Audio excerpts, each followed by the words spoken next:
Morning बच्चों। आप सबका फिर हिंदी का क्लास शुरू हो गया है। घर पे बैठ कर के आज की क्लास को अच्छे से कॉपी में नोट कर लेना है। हर दिन आप लोग लापरवाही करते हैं और जो भी CW में कराया जाता है उसको फिर कॉपी में नहीं करके ला रहे हैं। यह बहुत ज़रूरी है, सबको करना है। आज हम लोग हिंदी व्याकरण में अध्याय 9 पढ़ेंगे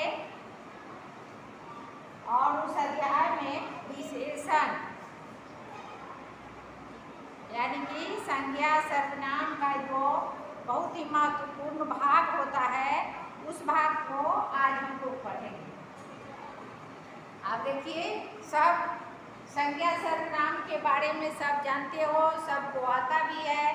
तो ठीक संज्ञा और सर्वनाम के लिए ही इस विशेषण का प्रयोग होता है। अगर संज्ञा सर्वनाम नहीं है तो विशेषण का कोई महत्व नहीं, क्योंकि जान और बेजान दोनों वस्तु संज्ञा सर्वनाम में शामिल है, चाहे वो जीवित हो या अजीवित हो, चाहे वो सजीव हो या निर्जीव हो, लेकिन उन सब का कुछ न कुछ नाम होता है, कुछ न कुछ उन वस्तुओं की विशेषता होती है, खासियत होती है, जिसको खासियत को, अच्छाई को विशेषण का नाम दिया गया है। और जो वस्तु का नाम है वो संज्ञा है। ये उसके जगह पर जिस शब्द का हम लोग प्रयोग करेंगे वो सर्वनाम हो जाता है।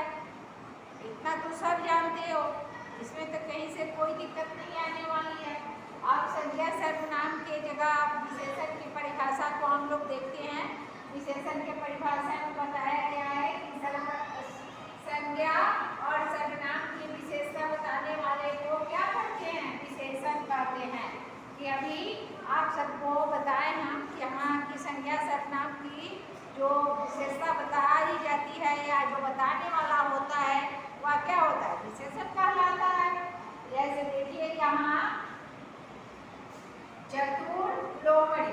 अब यहाँ चतुर की जगह चलाक भी अगर लिखेंगे तो कोई दिक्कत नहीं है।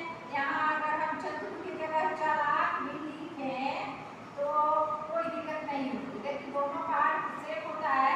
लेकिन हम चतुर भी लिखे हैं, तुम लोगों को बताने के लिए फिर चलाक भी लिख दिए।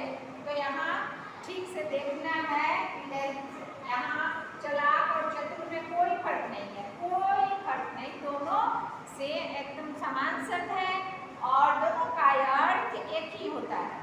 एक होता है तो चतुर जो है, चतुर विशेषण शब्द है, ठीक है, चतुर विशेषण शब्द है। तो इसमें और लोमड़ी क्या है? संज्ञा। चतुर चलाक क्या है?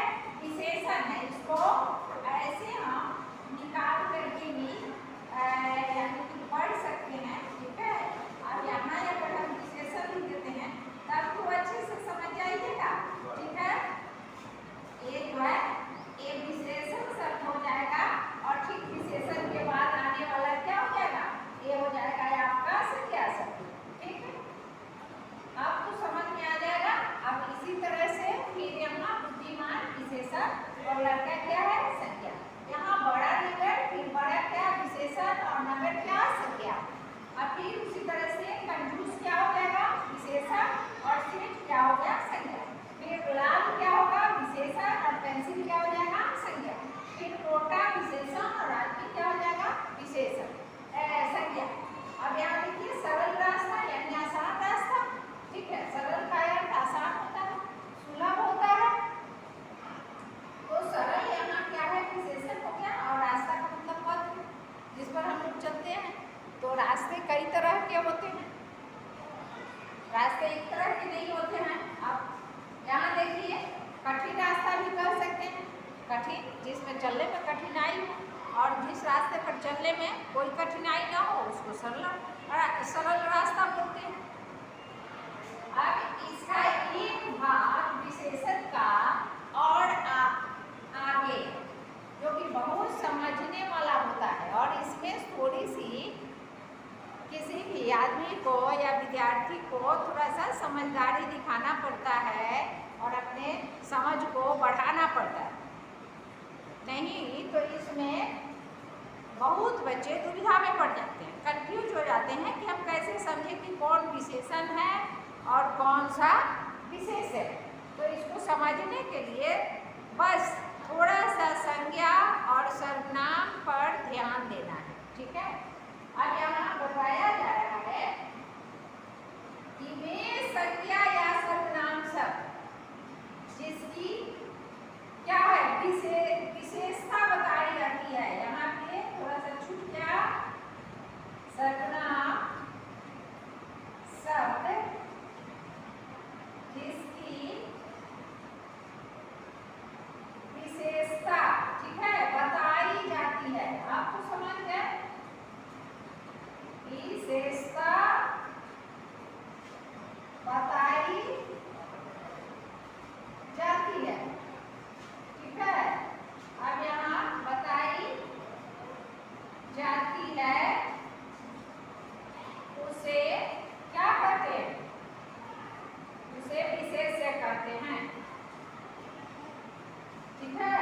अब यहाँ देखिए क्या कह रहा है कि वे संज्ञा या सर्वनाम शब्द, यानी कि वे ही शब्द जो संज्ञा और सर्वनाम है उसकी विशेषता बताने वाले शब्द को ही विशेष्य कहेंगे। तो भाई उसका तो विशेषण ही बताता है, लेकिन आप यहाँ देखिए इसके लिए हम कोई उदाहरण नहीं लिखे हैं, ध्यान से देखना है, इसी उदाहरण से हम समझाएंगे। आप यहाँ देखिए कि कैसे चतुर क्या है, विशेषण है, तो चतुर के साथ कोई ना कोई संज्ञा लगा हुआ है ना। तो बस जब चतुर या चालाक विशेषण हुआ तो विशेष कौन सा शब्द होगा, संज्ञा सर्वनाम बता रहा है, विशेष क्या हो जाएगा, लोमड़ी।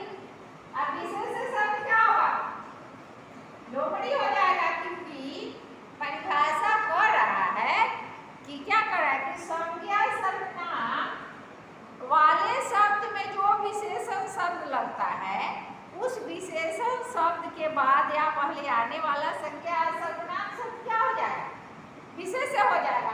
तो बस यहाँ उदाहरण दिया हुआ है चालाक लोमड़ी, तो चालाक विशेषण है तो लोमड़ी क्या हो गया, विशेष। उसी तरह से बुद्धिमान अगर विशेषण है तो लड़का क्या हो जाएगा, विशेष्य। बड़ा अगर विशेषण है तो नगर क्या हो जाएगा, विशेष्य।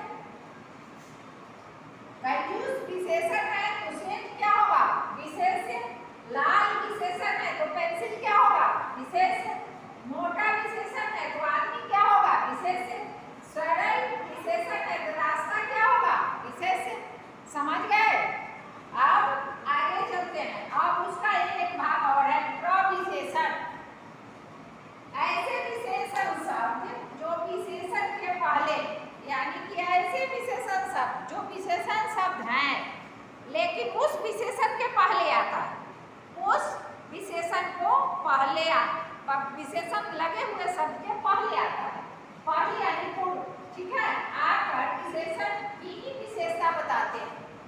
जो विशेषण शब्द है उसमें कुछ खासियत आ जाती है, यानी कि उसके मात्रा में परिवर्तन हो जाता है, उसके लंबाई चौड़ाई जो भी है, उसके गुण दोष जो कुछ भी है उसमें कुछ न कुछ बदलाव आ जाता है, उसको क्या करेंगे, प्रविशेषण। ऐसे विशेषण शब्द जो विशेषण के पहले यानी पूर्व आकर विशेषण की विशेषता बताते हैं, क्या कहलाते हैं, प्रविशेषण कहलाते हैं। जैसे देखिए एक ही उदाहरण से समझाएंगे, जैसे वह व्यक्ति अत्यधिक गरीब है।